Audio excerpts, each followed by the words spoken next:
My absolute favorite time of year is here.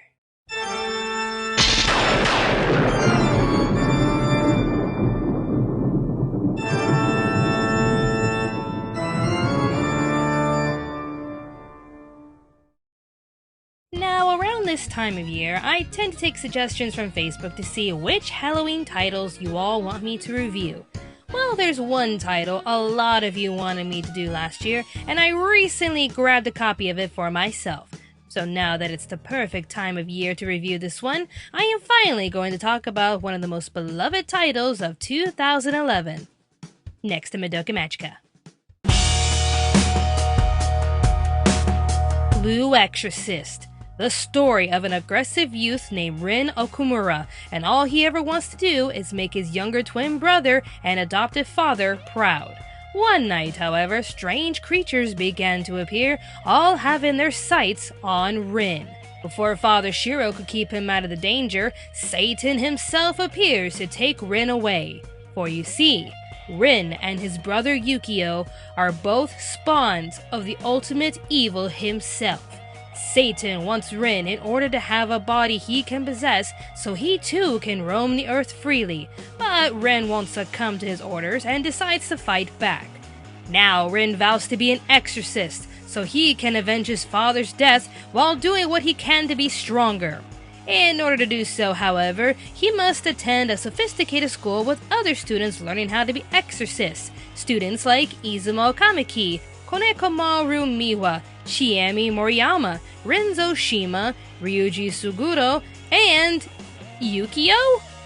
His weak little brother is training to be an exorcist too? Oh no, he's not a student. He's the teacher. After all this time playing the supportive and meek little brother, turns out to be an expert badass exorcist and is now Rin's teacher. Oh, I'm sure he took it well. We're brothers! Brotherly love.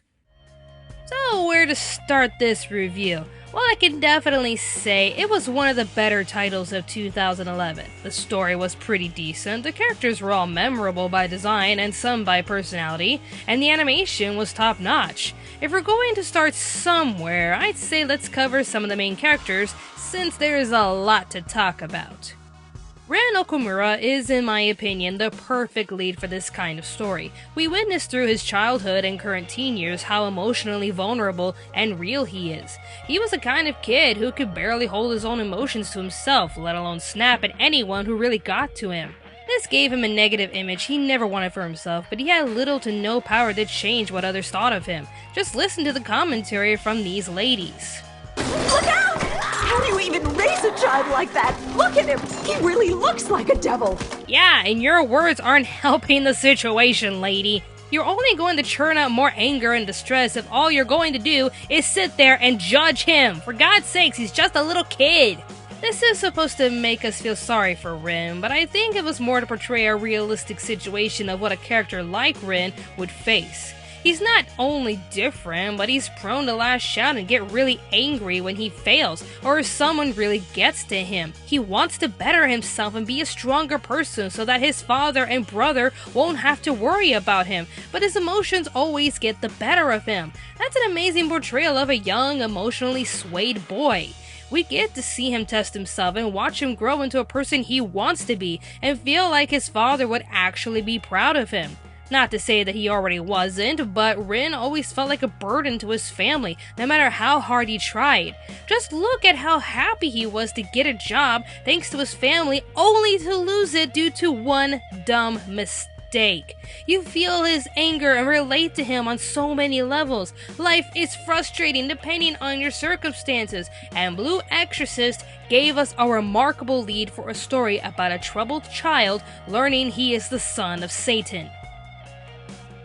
Yukio may seem too unrealistic in comparison, considering how he transformed from a weak boy to a total badass. In a sense, however, seeing the one job Rin had, which was to protect his younger brother, suddenly switch is an interesting twist. Yukio became everything Rin is aspiring to be, a stronger, more dependable adult who can control himself better, so in a sense the transformation only pushes Rin more. Analyzing more on Yukio though, we do get a sense of frustration that he mainly puts on himself. His concern for his brother's future pushes him to be a stronger person, just so he too can protect Rin. But you also see the strain it puts on himself. He admits that he was always jealous of Rin. He can be free to live his life, make mistakes, and do whatever he wanted. Yukio grew up with the idea that he had to grow up first in order to protect the one Satan may possess as his vessel, which pretty much killed his entire childhood. It's rather fascinating watching these two work off of each other, how they wish they could be each other as one is stronger and the other is more free. The heated jealousy only then leads to them constantly arguing with each other as, again, I have stated, is rooted by their emotions, even though Yukio does his best to suppress his feelings. This works out well for the drama of the story as these two are emotionally fueled individuals dealing with their own problems, which is ironically sourced by the same issue. If I were to make a list featuring the best anime siblings, without a doubt these two would be on there somewhere. If anything, close to the top. Sure, these two will argue with each other and their inner demons will try to convince them that they outright hate each other, but there is nothing that can tear these two apart. There is a lot in this relationship that can break anybody, but these two will continue to fight for each other no matter what. Listen to Yukio here, shortly after they had a big fight over their father's death, and acknowledging how much of a burden Rin really is. What I said earlier will follow you throughout your life. Better yet, you should just die. Exorcists hunt demons, so someone's always going to be gunning for you. These two are going to go through hell and back, just because how dare they even be born. But the love their father gave them and the love they have for each other will carry them through anything. When we first meet their father, Shiro, we get the typical stern parent who wants what's best for his children. As the story continues, however, we learn more about who he is and how he came to raising Rin and Yukio. He was a shining star of all exorcists, the best of the best. Kill first, ask questions later. Shortly after the incident that led to Rin and Yukio's birth, he continued his career as an exorcist while performing miraculous feats to deal with each demonic problem. Instead of trying to kill the problem, he'll listen to the demon's qualms and find a way to help them rather than exterminate them. Take the episode with Kuro. Every other exorcist tried to kill him, but Shiro offered his hand in friendship and some sake as a treat. He would practice this philosophy Rin and Yukio's mother tried to preach, and it's a practice the brothers will use now that he's gone. I don't know why, but watching a cat cry to his friend's death is just heartbreaking. You know you have a strong heart when a cat cries for you. Reprise my top 10 scenes that make me cry. This scene rips me to shreds. Oh, kitty. The classmates are mostly there to help Rin grow and actually have some friends for the first time of his life outside of his home. To the show's credit, each of them are memorable in their own way. Each of them have their own reasons to be exorcists, but the one that really sprung trouble for Rin is Ryuji Suguro. He's a cold fighter who takes everything seriously due to his tragic past. Basically, Satan killed his entire family and burned down his temple, so he wants revenge. Well, that's just gonna make things awkward for these two. My dad's Satan. Another notable character is Shiemi Moriyama, who, like Rin and Yukio, wants to be stronger. This is mostly due to her weak health being cured shortly after Rin and Yukio find out that her life was being leashed by a demon, so she feels inspired to become an exorcist and see where her abilities can take her from there. She's a delightful character to watch who's there to comfort Rin when she senses his distress. The rest of the classmates are your typical carefree flirt, the tsundere shrine maiden can you be any more anime baity, the worry warts, and the weird one. It's got a puppet. Then we have the mysterious classmate who turns out to be an upper-class exorcist named Shura Kirigakure. I don't really see her as a memorable character personality-wise. Design-wise, sure, who can forget a sword-wielding bikini-top babe with flaming hair? Her role in the story, however, is just to make sure Yukio doesn't screw up when watching over Rin. That's it. It's just another obstacle for our heroes to get over until she settles and becomes another teacher. Sure, she has the balls to go up against Satan in the end, but other than that, she's just a plain character. But hey, if you wanted more sword-wielding badass ladies, here you go, I guess. Then we have our demonic duo, but we're mostly gonna focus on one. Mephisto and his brother Amaimon. After watching the show a couple of times and reading his entire history online, can anyone tell me how the King of Demons became Dean to a holier-than-thou Exorcist Academy? My guess is the Vatican knew he wasn't going to be too much damage in the world, since Mephisto seems to be one for both sides. He'd rather be the coin flipper and spectator rather than choose a side. So I guess in some ways the Vatican can trust him and use his skills to ward off demons, but it mostly seems hypocritical when you think about it. Why work with one of Satan's spawns while trying to kill the others? I never really took the devout sovereigns of their faith to be open to all creatures, let alone outside of their faith, but giving one of Satan's very own spawns enough power to be a dean of a school for future exorcists. Maybe he's really good at keeping secrets, even though he's fully open with his powers in front of Shiro, Yukio, and Rin. I really don't get how he came to be Dean, since he's known throughout his time in that world to be a trickster. Hell, he was known as Loki for a while. Loki! The trickster god. Still, I do like his character. You never know what he's going to do, but it always seems like he does what he does just to observe and entertain himself. Basically, everything he does is just for laughs. He constantly tests Ren to see if he will break into his demon form, while also rooting for him at the same time. Mephisto is mysterious and complicated, unlike his brother Amaimon, who just wants to hurt Ren and his friends. Once Rin's powers piqued his interest, Amaimon swore to find a way to hurt Rin, just to see who's stronger, which ultimately tests Rin's patience and willpower. The last character I'm going to cover is Rin and Yukio's original father, Satan. This show gives off an interesting perspective for something that is blatantly simple as good versus evil. The soldiers of God and Buddha facing off against their deadliest foe, Satan himself. But as it turns out, this whole situation could just be two worlds in a never-ending misunderstanding. The demons and monsters that constantly spawn from Satan's world are either there to cause mischief or to explore a world they've never seen before. Try as they may, however, humanity has always had a thing against unexplainable things that are different to them. That thing looks dark and ominous. Should I approach it or kill it? Kill it. Satan is the most curious, as he constantly tries to possess a creature in the other world, only to have his flames burn them to ash. The one person he couldn't hurt, however, is Rin and Yukio's mother, Yuri. Through her, he could explore the world and see how beautiful and precious the world is. Still, Satan isn't really a sympathetic character, even though he truly loved Yuri. He's still pretty insensitive to his son, especially when referring to the death of the father who actually raised them, and he's downright impatient when he tries to obtain something he wants. I like that in the sense that Satan is misunderstood, but he's still not a good guy. Sure, there is a clash between two worlds and different ideals are constantly clashing, so I'm glad they didn't pull a Wicked type of story where Satan was originally a good being. He's a complex character with childish intentions, if that makes sense. The animation was brilliantly brought to you by A1 Pictures, the same company that brought you Erased, Your Lie in April, and the one show I'll admit had great animation.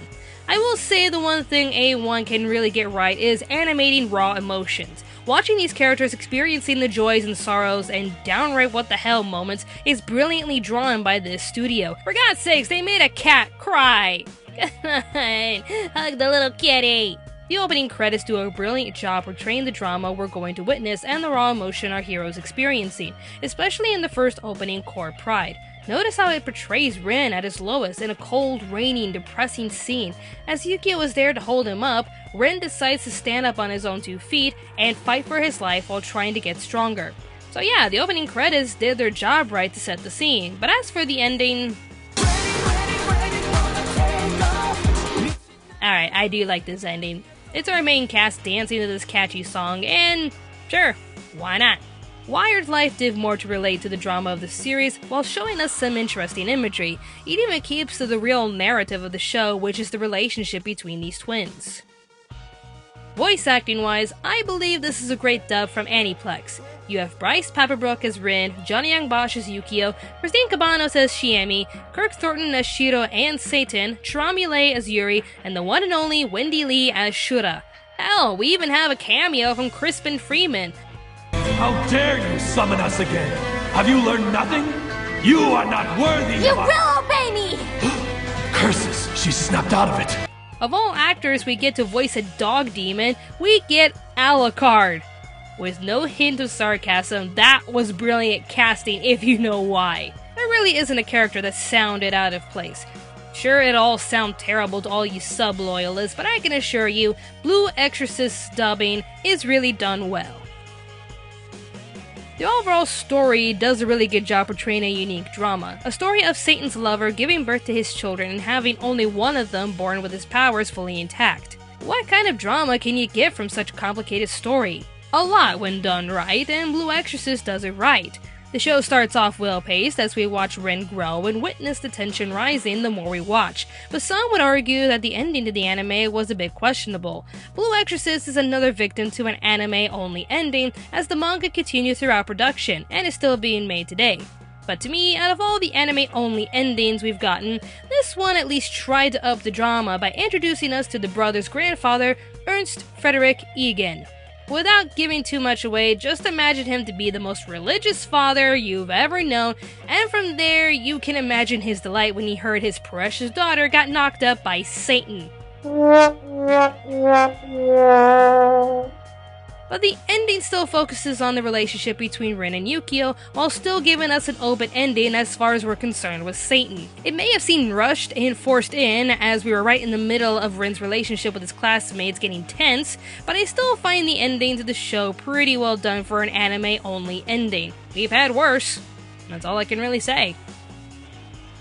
For this spooky time of year, or hell, any time of the year, I highly recommend Blue Exorcist. It's an emotional ride done right, giving us great characters while balancing the emotions we're experiencing without resorting to tear bait. Even Kudo crying over Shiro was pretty tamed and done right compared to other scenes in anime that are mainly used to make you cry. I really can't recommend this show enough. It's a one-of-a-kind experience that I personally believe you'll enjoy. If you're in Australia, you can grab the entire series online at madman.com.au or watch the series online at animelab.com. However, in America, Aniplex once again charges immensely for any anime they get their hands on. No matter where you look, you're gonna pay a big price for this anime back in America. But fear not! You can watch the entire show in English and subbed on Hulu, and just subbed on Crunchyroll. For this Halloween, go ahead and watch The Spawn of Satan, kick some ass, and show us what he's really made of. If you're looking for an amazing show full of awesome characters and creepy imagery full of demons and more satanic creatures, I'd say you should definitely check out Blue Exorcist.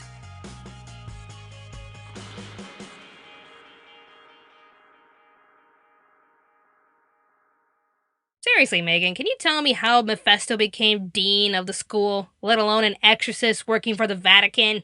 Because screw you, that's why. Want to support the production? Check out our brand new store on Store Envy. For a small price, you can have a one-of-a-kind poster made by yours truly.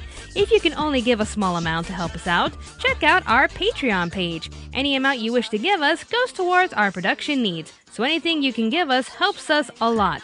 To keep up with the latest in Anime America stuff, follow us on Facebook, Twitter, Instagram, and even Tumblr. Be sure to like, favorite, and subscribe to Anime America for more awesome reviews and top 10 lists. If you're interested in anything of pop culture, be sure to subscribe to Pop Spectrum. Thank you all for watching, and stay tuned to Anime America.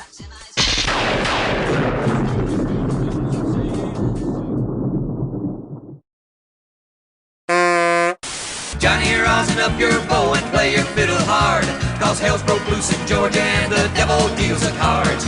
And if you win, you get this shiny fiddle made of gold, but if you lose, the devil gets your soul.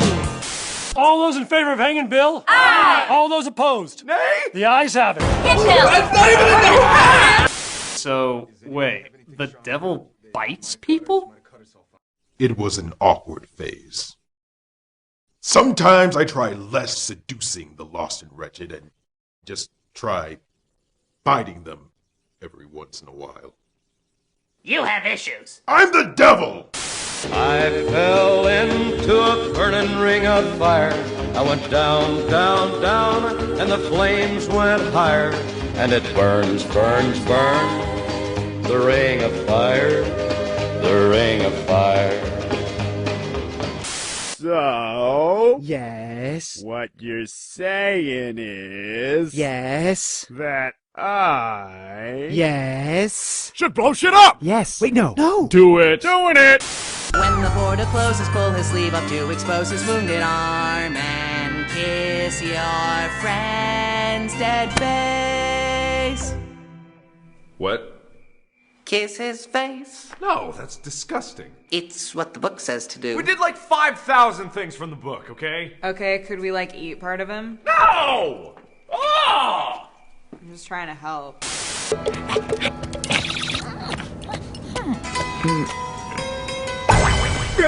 Surprise, motherfucker.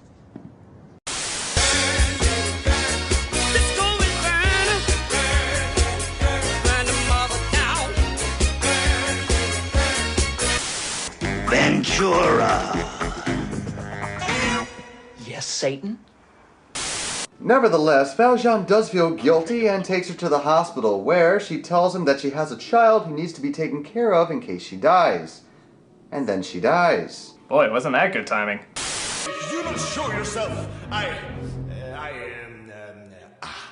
will rip the head off this teddy bear. No! Up there's so much room where babies burn and flowers bloom. Everyone dreams I can dream too. Up there, up. Our sewing machine keeps acting up.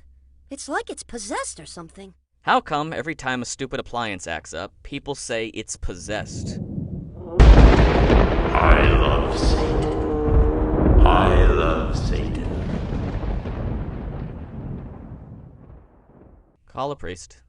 And then charges ferociously as he decimates everything that you meticulously stacked on these shelves because this itty-bitty little kitty is kind of a dick. What's this? What's this?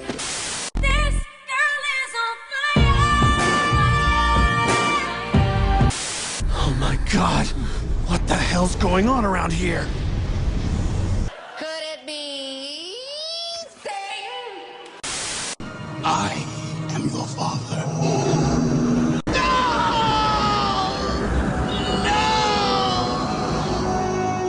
The greatest trick the devil ever pulled was convincing the world he didn't exist. And like that, he's gone.